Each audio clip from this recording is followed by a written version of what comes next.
tidak semua kekasih akan menjadi pasangan hidup.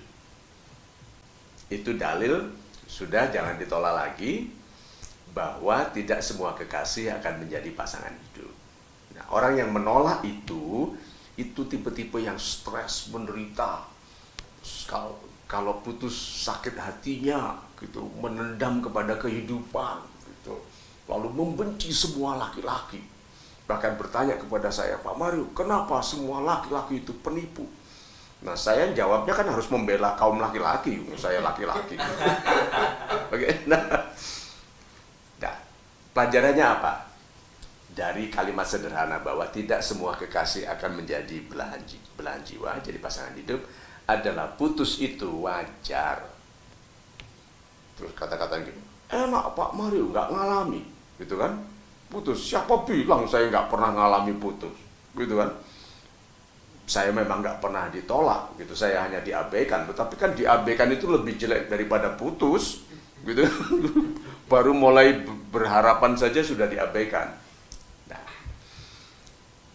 kita mulai dari yang paling mudah.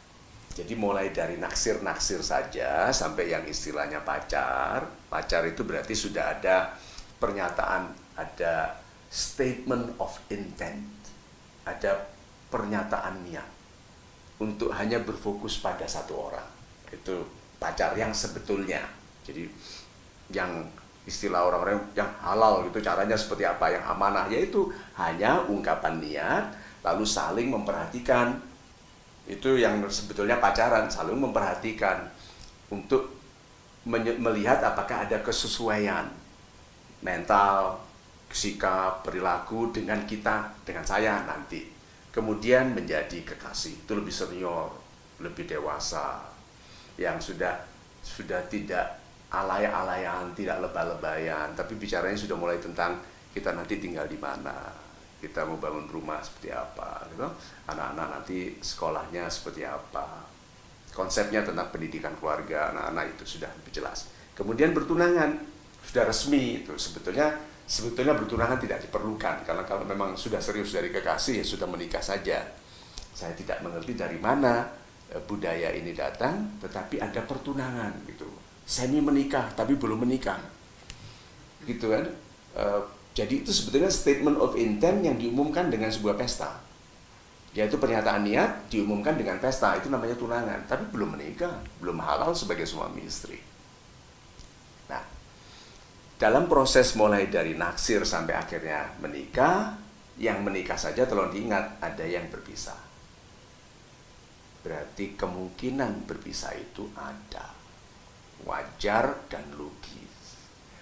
Upaya kita, karena cara Tuhan untuk membuat kita tidak semena-mena sembarangan memasuki hubungan cinta, kita diberikan rasa sakit waktu putus.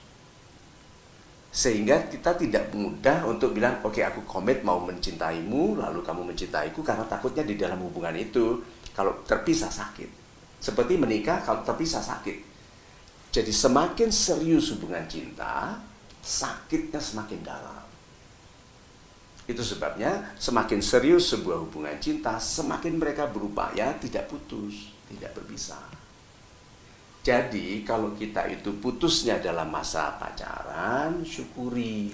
Nah, itu sakit memang, tapi tidak sesakit berpisah sebagai suami istri, dengan anak-anak, dengan harapan orang tua. Anak-anaknya rukun, nggak ada masalah, ke ayah dan ke ibunya, mertua-mertua rukun, saudara-saudara keluarganya rukun, hanya suami istri yang tidak rukun, bisa dibayangkan itu. Lalu berpisah, itu sakit sekali. Nah, pelajarannya adalah mungkin anak-anak muda yang dibuat sakit putus itu sedang dididik untuk lebih menghargai hubungan, ikatan, supaya tidak menyembarangi pernikahan nanti.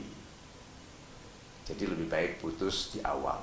Sering putus nggak apa-apa, itu sakit ya, tetapi setiap kali hati itu dilukai, hati itu semakin dalam dan lebar, kemampuannya menampung kebahagiaan. Hanya orang yang pernah sangat sedih yang mampu sangat berbahagia. Itu.